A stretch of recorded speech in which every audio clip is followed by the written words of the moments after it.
नमस्कार, welcome to Himachal wire. आज की किताब की कहानी, ये एपिसोड रेखा को dedicated. Rekha the untold story by Yasir Usman. इस किताब को पढ़कर ये समझ आता है कि बस किसी की बोली हुई बातें हवा में जो लहराती हुई आ जाती हैं, जिन्हें गॉसिप कह देते हैं। अंग्रेज़ी में शब्द फिर सुनने में अच्छा लगता है, लेट्स गॉसिप, लेकिन हिंदी में इसी गॉसिप को चुगलियाँ कहते हैं।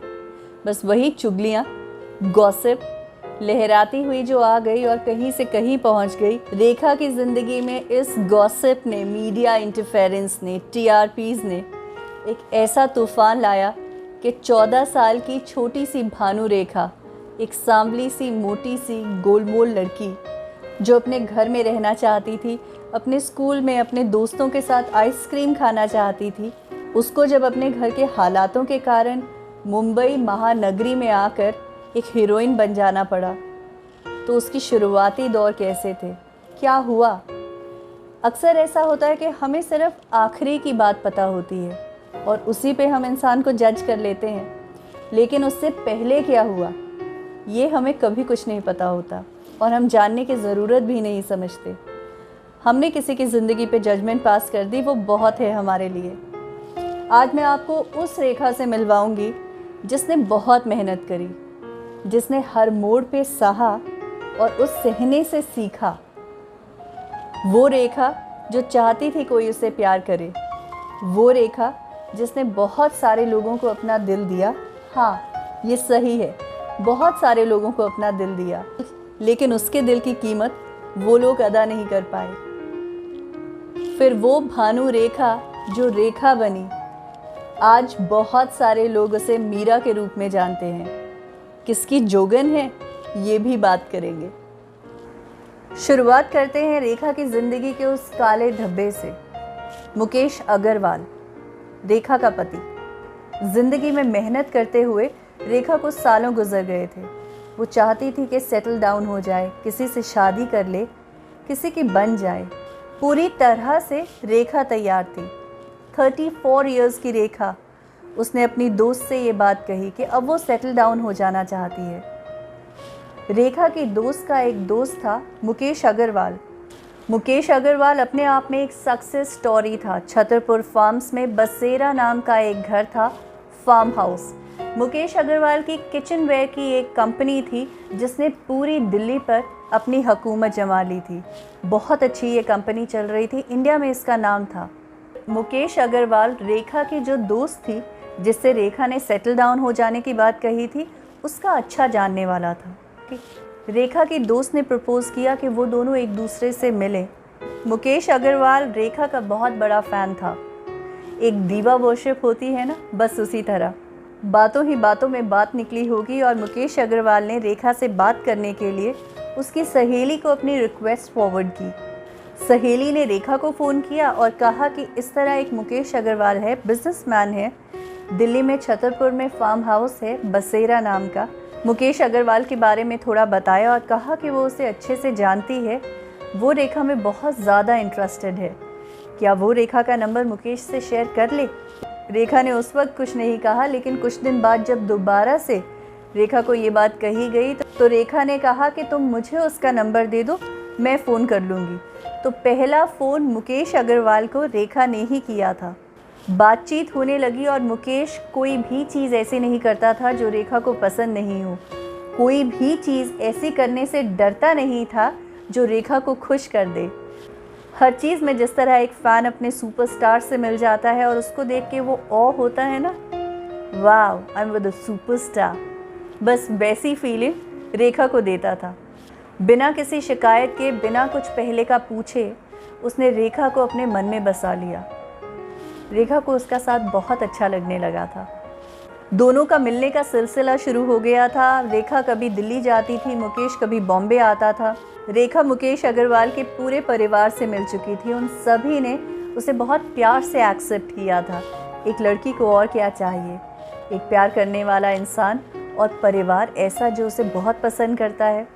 शादी में कोई भी दिक्कत नहीं थी, लेकिन एक दिन मुकेश बॉम्बे आया और अपने इम्पल्सिव नेचर होने के कारण रेखा को कहा कि हम आज ही शादी करेंगे। उसे जैसे लग रहा था कि आज शादी नहीं हुई तो कभी भी नहीं होगी। आम तौर पे जब शाम को मंदिरों के दरवाजे बंद हो जाया करते हैं, रात को 10 बजे ये नियम तोड़ा गया, मंदिर खोला गया और मुकेश अग्रवाल से रेखा की शादी उस दिन हुई रात को। जो सहेली का जिक्र कर रही थी मैं, जिसने इन दोनों को मिलाया था, उसका नाम दीप्ति नवल है। नाम तो सुना होगा। अब रेखा मुकेश अग्रवाल की बीवी थी, रेखा अग्रवाल। शादी होने के तुरंत बाद रेखा और मुकेश अग्रवाल हेमा मालिनी के घर गए थे। उस वक्त वहाँ पर धर्मेंद्र भी थे। किताब में लिखा है कि हेमा मालिनी ने रेखा के कान में कहा, don't tell me you married this guy. Rekha ने कहा, जी हाँ, हमने शादी कर ली है। तो हेमा जी ने कहा था, ये ज़रूर बहुत अमीर होगा। चलिए, उसके बाद ये दोनों लंदन हनीमून के लिए गए। तकरीबन 2 महीने हो गए थे। अब यहाँ पे आप बात समझिएगा। रेखा ने शादी की थी एक घर के लिए, रेखा ने शादी की थी रिश्तों के लिए। मुकेश की ज़रूरतें रेखा से संभाली नहीं जा रही थी। नीरज कुमार दिल्ली पुलिस के डीजी और मुकेश अग्रवाल के बहुत अजीज़ दोस्त इस किताब में बताते हैं कि रेखा कई बार उनके घर आई। जिस तरह सारे परिवार वाले बैठते हैं, वैसे ही साथ मिलकर उनके बिस्तरे पे बैठी, गप्पें उस तरह से मारी। बिल्कुल ऐसा नहीं कि कोई फिल्म स्टार आया हो, लेकिन मुकेश में ये था, शो ऑफ करना अपनी बीवी को कि ये एक फिल्म स्टार है। रेखा से जुड़े हुए बॉलीवुड स्टार्स के लिए पार्टी थ्रो करना और उनसे कॉन्टैक्ट्स बढ़ाना। किताब में लिखा है कि एक बार दिल्ली में गाड़ी में जाते हुए मुकेश अग्रवाल ने रेखा पे दबाव डाला कि चलो राजीव गांधी से जाके मिलते हैं, तुम मुझे उससे मिला दो। तो रेखा ने कहा कि मैं उन्हें जानती हूँ, लेकिन इतनी अच्छी तरह नहीं जानती कि उनके घर कभी भी चले जाऊँ चाय पे। फिर ऐसा ही दबाव उसने एक बार सिंधिया के लिए डाला कि मेरी कंपनी के लिए उससे कॉन्टैक्ट्स बहुत अच्छे होंगे, तुम चलकर मुझे उससे मिलाओ। मुकेश के लिए जैसे सारा सिलसिला बस रेखा को उससे लोगों को मिलाना ही था। गड़बड़ वहाँ आई जहाँ पर रेखा एक साधारण से घर की तलाश में थी और मुकेश एक स्टार स्टडेड लाइफ की। कभी भी ऐसा नहीं हुआ कि रेखा जब दिल्ली बसेरा गई हो तो वहाँ पे पार्टीज़ नहीं अरेंज हुई हो। हर वक्त पार्टी हुआ करती थी। इस पार्टी कल्चर में रेखा अपने घर को ढूंढ रही थी और मुकेश लोगों से मिलकर बहुत ज़्यादा खुश था। हालांकि नीरज कुमार और मुकेश के आसपास के लोग शायद इस बात को समझ रहे थे, लेकिन मुकेश नहीं समझा। धीरे धीरे रेखा का दिल्ली आना कम हो गया। वो बॉम्बे में ही रहने लगी, अपने को काम में बिजी कर लिया। जब ऐसा होने लगा तो मुकेश को ये बर्दाश्त नहीं हुआ और वो रेगुलरली बॉम्बे आने लगा। पार्टीज़ का सिलसिला बॉम्बे में चलने लगा, जो रेखा को बिल्कुल भी पसंद नहीं आ रहा था। धीरे धीरे उन दोनों में दूरियां आने लगी और रेखा ने मुकेश अग्रवाल से मिलना कम कर दिया, तकरीबन बंद कर दिया। दोनों में बातचीत हुई और 4 महीने में एक म्यूचुअल कंसेंट से डिवोर्स की बात पे सहमति बन गई। यहाँ पे बात का खुलासा होता है कि मुकेश अग्रवाल जो है वो पहले से डिप्रेशन का पेशेंट है और डिप्रेशन उसके परिवार में चलता है। कई बार पहले वो सुसाइड अटेम्प्ट कर चुका है। सालों से उसका इलाज चल रहा है एक साइकोथेरेपिस्ट से। उसका नाम आकाश बजाज है। 2 बेटियां हैं आकाश की, वो एक डिवोर्सी है। मुकेश अग्रवाल तकरीबन एक परिवार की तरह आकाश बजाज के साथ रह रहा था। उसकी दोनों टीनेजर्स डॉटर्स मुकेश अग्रवाल को एक पिता की तरह ही प्यार करती थी और सब कुछ बहुत अच्छा चल रहा था। अचानक से मुकेश अग्रवाल को रेखा पसंद आती है और बिना आकाश को बताए वो रेखा से शादी भी कर लेता है। काफ़ी बार पहले मुकेश सुसाइड अटेम्प्ट कर चुका था और ये उसकी हिस्ट्री थी। रेखा और मुकेश की ज़िंदगी का एक सुनहरा पन्ना ख़त्म हो गया था। म्यूचुअल डिवोर्स के पेपर्स बन रहे थे और रेखा न्यूयॉर्क में एक स्टेज शो करने गई थी। जैसे मैंने आपको बताया, रेखा न्यूयॉर्क एक स्टेज शो के लिए गई हुई थी। मुकेश अग्रवाल एक दिन बहुत अच्छे से उठता है अपने भाई के घर में। उस दिन वो ज़्यादा खुश है, अपनी भाभी से, उनके बच्चों से मिलता है। उसके बाद दिल्ली छतरपुर फार्म्स में बसेरा जो उसका घर है वहाँ जाता है। अपने कुक को कहता है, अच्छा खाने को बनाओ, मैंने बहुत दिनों से अच्छे से खाना नहीं खाया है और मैं सोने जा रहा हूँ। जब सो के उठूँगा तो खुद नीचे आ जाऊँगा, मुझे डिस्टर्ब मत करना। कुक मुकेश की पसंद का खाना बना रहा है। काफ़ी घंटे जब मुकेश उठा नहीं, वो कुक ऊपर गया तो कहते हैं कि कमरे में मुकेश ने खुद को फंदा लगा लिया था। चाहता तो वो अपने पैर नीचे रख के खुद को बचा सकता था, लेकिन उसने अपनी टांगें मोड़ ली थी। ये बात कही गई कि जिस दुपट्टे से मुकेश ने ये फंदा लगाया वो रेखा का था, जिसको सालों बाद जब रेखा ने अपनी चुप्पी तोड़ी तो पूछा था, किसने कहा कि जो दुपट्टा था वो मेरा ही था। तो ये है रेखा की ज़िंदगी का एक बड़ा काला धब्बा, जिसकी वजह से आज भी रेखा को बहुत सारे नाम कहे जाते हैं। रेखा ने ना तो मुकेश अग्रवाल की प्रॉपर्टी पे कोई हक जताया, ना ही इसके बारे में कोई बात कही। महीनों तक अंडरग्राउंड हो गई थी, फिर धीरे धीरे दोबारा से अपनी ज़िंदगी शुरू की। रेखा को इस किताब में कंपेयर किया गया है फीनिक्स से। वो चिड़िया होती है ना, जो जल जाती है, फिर अपनी राख से दोबारा पैदा होती है, दोबारा अपनी ज़िंदगी शुरू करती है। वो है रेखा। ये बात कई बार उसने प्रूव की, क्योंकि रेखा की ज़िंदगी ख़त्म होकर कई बार नई शुरुआत से और बहुत दमदार तरीके से चली। रेखा बॉलीवुड इंडस्ट्री से थी, वो इंडस्ट्री जो बचपन से भानु रेखा 14 साल की लड़की को जानती थी। 20 साल हो चुके थे उसे बॉलीवुड इंडस्ट्री में। 34 ईयर्स में उसने शादी करी थी, आज भी बॉलीवुड इंडस्ट्री में काम कर रही थी। लेकिन जब ये हुआ तो उसके बहुत सारे बॉलीवुड को स्टार्स ने एक अनएक्सपेक्टेड प्रतिक्रिया दी, जिनमें से एक अनुपम खेर थे। मैं पढ़ के बताऊंगी उन्होंने क्या कहा था। She has become a national vamp, professionally and personally. I think it's curtains for her. I mean, I don't know how will I react to her if I come face to face with her. Anupam Kher, उनके हिसाब से रेखा का career ख़त्म हो गया था। वो नहीं जानते थे कि अगर फेस टू फेस आ गए वो रेखा के सामने तो वो किस तरह की प्रतिक्रिया देंगे। उनके हिसाब से रेखा एक नेशनल वैम्प बन चुकी थी। सुभाष घई ने क्या कहा था? रेखा has put such a blot on the face of film industry that it'll be difficult to wash it away easily. I think after this any respectable family will think twice before accepting any actress as their bahu. Subhash Ghai. रेखा ने film industry के नाम पे ऐसा धब्बा लगा दिया है कि आज के बाद मैं ये सोचता हूँ कि किसी भी फिल्म एक्ट्रेस को अपने बहू बनाने से पहले 100 बार सोचेंगे दुनिया वाले। सुभाष घई ने तो ये भी कहा था कि no conscious director will work with her ever again. How will the audience accept her as Bharat की नारी और इंसाफ की देवी। किसी भी डायरेक्टर जिसका ज़मीर है वो रेखा के साथ अब काम करना नहीं चाहेगा। रेखा की ज़िंदगी बहुत अकेली थी, बिल्कुल उसकी माँ की ज़िंदगी की तरह। पुष्पावली नाम था उसकी माँ का। 6 बच्चे थे, पहले 2 रेखा और राधा जेमिनी गणेशन के साथ। Gemini Ganesan south Indian industry का एक बहुत बड़ा नाम, बॉलीवुड में भी बहुत काम किया उन्होंने। पुष्पावली को 2 बच्चे तो दिए उन्होंने, लेकिन अपना नाम नहीं दिया। उसके बाद पुष्पावली को एक बार फिर प्यार हुआ, जिससे 4 बच्चे हुए, लेकिन उसने भी पुष्पावली को अपना नाम नहीं दिया। रेखा बहुत छोटी थी, तकरीबन 14 साल की, जब उसकी माँ पुष्पावली, जो साउथ इंडियन इंडस्ट्री में छोटे मोटे रोल किया करती थी, मेन लीड उन्हें कभी नहीं मिला। उनका काम कम होता जा रहा था। 6 बच्चे थे संभालने के लिए। उन्होंने भानु रेखा से काम ढूंढने के लिए कहा।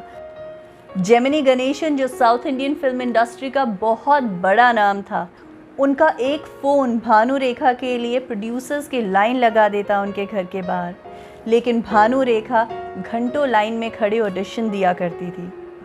एक दिन भानु रेखा को एक एडवर्टाइजमेंट का ऑफ़र आया। पुष्पावली को बहुत खुशी हुई। उसी एडवर्टाइजमेंट में भानु रेखा नोटिस हुई और बॉलीवुड फिल्म इंडस्ट्री से रेखा को एक फ़िल्म ऑफ़र की गई। उस वक्त रेखा की ये लग्जरी नहीं थी कि वो एक क्वालिटी मूवी की वेट करती या फिर एक ऐसी स्क्रिप्ट की जो उसे कमाल की एक्ट्रेस बना देता। भानु रेखा को काम चाहिए था। भानु रेखा की 5 छोटे भाई बहन थे। भानु रेखा की एक माँ थी जो बीमार रहती थी, उसे अपने घर को चलाना था। तो 14 साल की भानु रेखा अजंता होटल में आ जाती है। अजंता होटल का एक कमरा भानु रेखा का सालों तक घर रहा। ताबड़तोड़ मूवीज़, पर एक भी ऐसी नहीं जिसे याद रखा जाए। भानु रेखा एक 14 साल की लड़की, जो उसका मेकअप किया जाता था, जैसे उसे कपड़े पहनाए जाते थे वैसे ही भानु रेखा, बस भानु रेखा की पिक्चर वैसे ही दुनिया के सामने आ रही थी।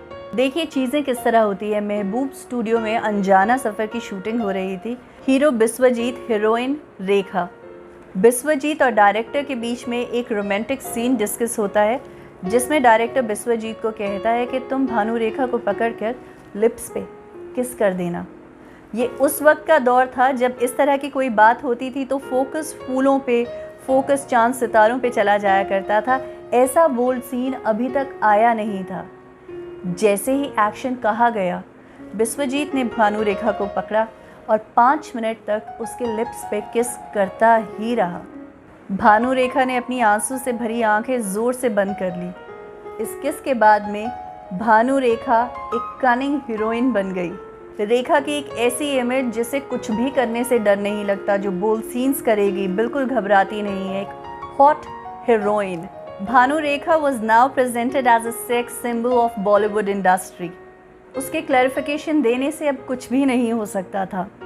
इसी टाइम की बात है जब अमेरिकन मैगजीन लाइफ का एक जर्नलिस्ट इंडिया आता है।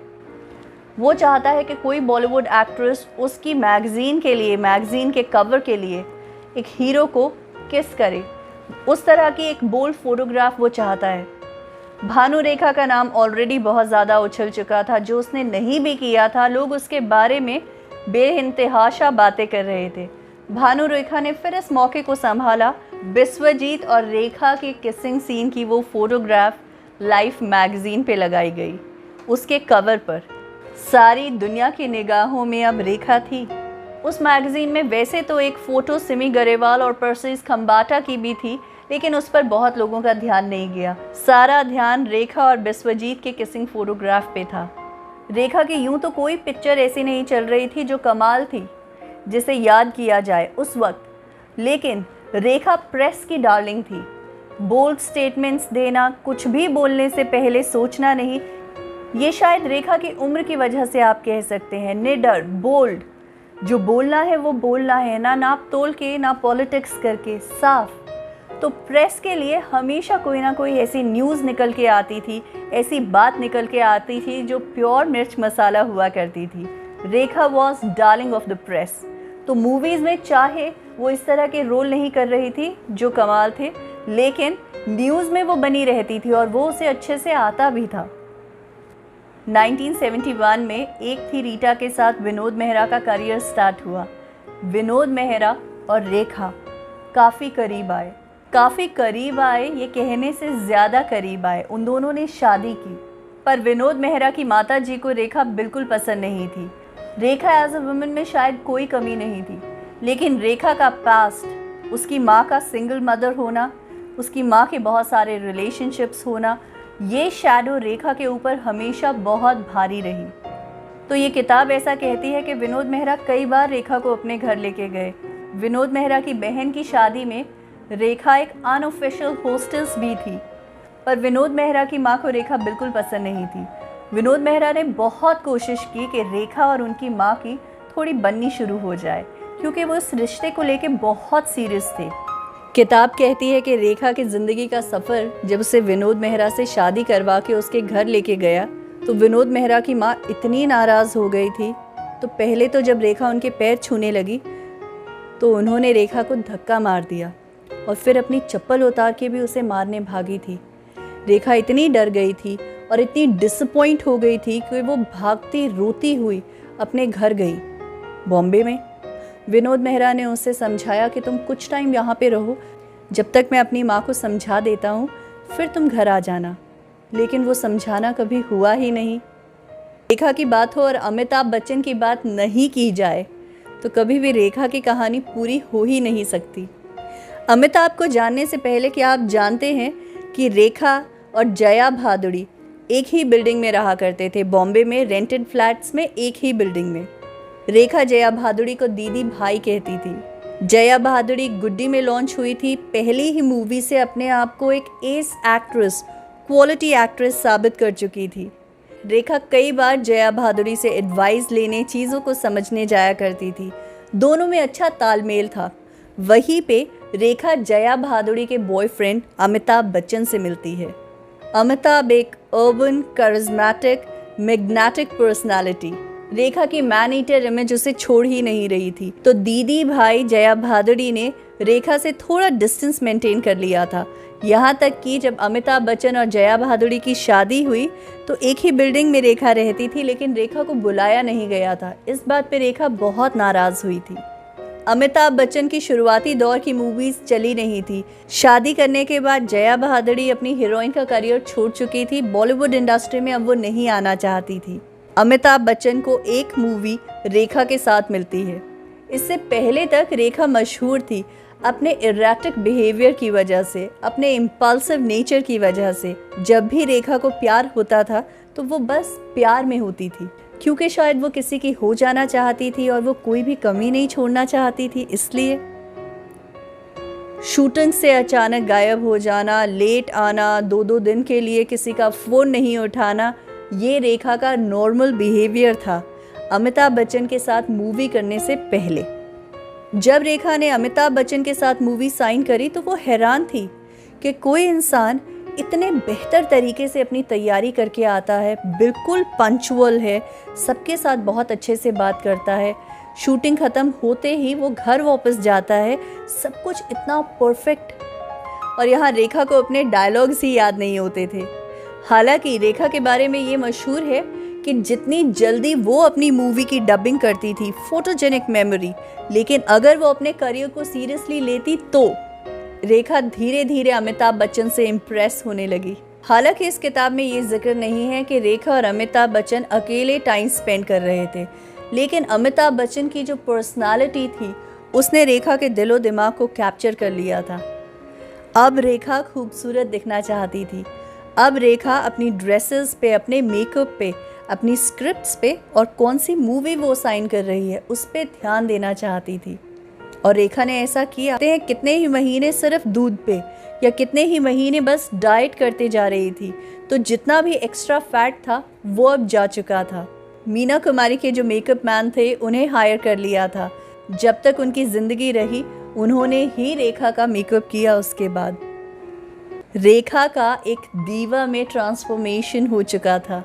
रेखा ने कभी भी अपने फीलिंग्स को दबा के नहीं रखा, तो प्रेस में वो स्टेटमेंट्स देने लगी कि अमिताभ बच्चन को वो कितना पसंद करती है, अमिताभ बच्चन की वो करीबी है। काफ़ी टाइम तक ये बातें दबी रही, पर ज़्यादा टाइम तक कहाँ दबने वाली थी।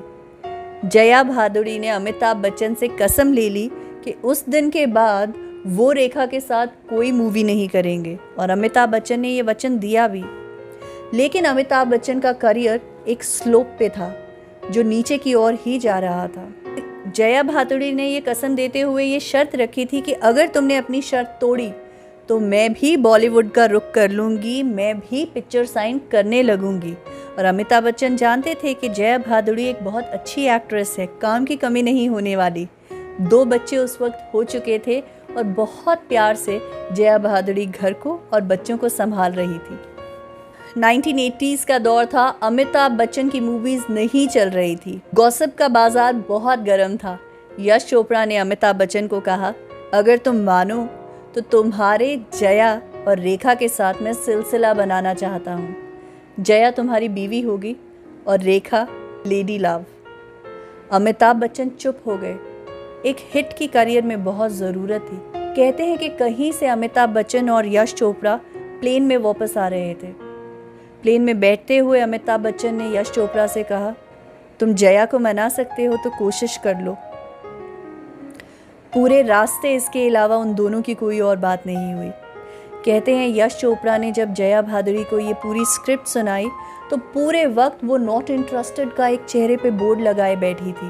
वो सुनना ही नहीं चाहती थी। लेकिन आखिरी सीन जिसमें जया भादुड़ी, जो उस मूवी में भी उनकी बीवी बनने वाली थी अमिताभ बच्चन की, वो बहुत बीमार है और डॉक्टर्स अमिताभ बच्चन को कहते हैं कि अब आप दुआ कर लीजिए।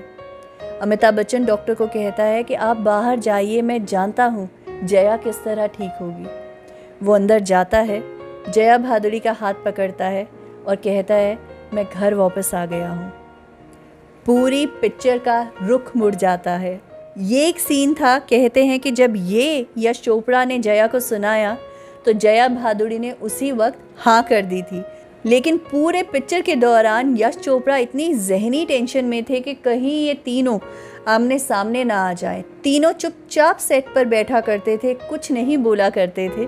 अपना काम करते थे एक ट्रू प्रोफेशनल की तरह और वापस चले जाया करते थे।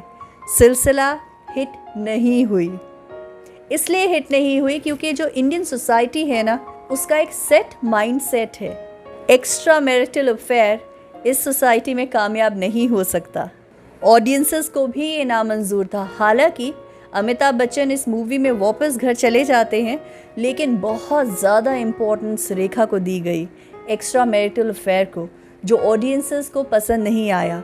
इसके बाद अमिताभ बच्चन की बहुत सारी movies back to back super hit रही। सिलसिला तो नहीं चली, लेकिन उनकी कामयाबी का सिलसिला उसी वक्त से बन गया। अमिताभ बच्चन ने कभी भी पब्लिकली रेखा के साथ अपने रिश्ते को ना माना, ना इसके बारे में कोई स्टेटमेंट दी। धीरे धीरे वक्त के साथ रेखा ने भी इस पे चुप्पी साध ली। सालों बाद सिमी गरेवाल के शो में रेखा ने बिल्कुल इस बात को ही बदल दिया, जिस बात को पहले वो प्रेस में डंके की चोट पे कहा करती थी। उस दिन सिमी गरेवाल के शो में रेखा एक मीरा की इमेज के साथ आई, जो अमिताभ बच्चन को बहुत ज़्यादा पसंद करती है। लेकिन उसने ये कहा कि उन्हें तो दुनिया पसंद करती है, ऐसा एक इंसान बता दीजिए जो अमिताभ बच्चन को पसंद नहीं करता। अमिताभ बच्चन का इन्फ्लुएंस रेखा की ज़िंदगी में पूरा नज़र आता है। बात करने का तरीका, वो ठहराव, वो अदा। रेखा की ज़िंदगी में उनकी सेक्रेटरी फरजाना का नाम भी लिया जाता है। कुछ लोग तो ये भी कहते हैं कि अमिताभ बच्चन की तरह ही फरजाना भी ड्रेसअप होती है। ऑलमोस्ट एक वैसा ही haircut, tailored suits, collared shirts, एक अजीब सा पहनावा, पर कुछ कुछ अमिताभ बच्चन जैसा ही। उन दोनों को लिंक अप किया जाता है, पर उसके बारे में बहुत कुछ इस किताब में नहीं लिखा गया है।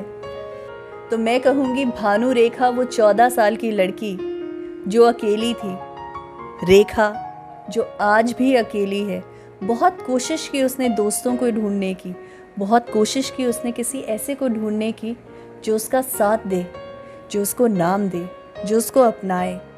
लेकिन फिर वो समझ गई, खुदा की मर्जी, कि सबके नसीब में सब कुछ नहीं होता, कभी ज़मीन तो कभी आसमान नहीं होता। Thank you for watching. आज का क्वेश्चन, मुकेश अग्रवाल रेखा के हस्बैंड जिन्होंने सुसाइड कर लिया था, उनकी लेडी लव का नाम क्या था? एड्रेस के साथ ईमेल आईडी जिसका लिंक दिया है उस पर भेज दीजिएगा, और इस चैनल को सब्सक्राइब ज़रूर कर लीजिए। Until next time, thank you. Bye-bye.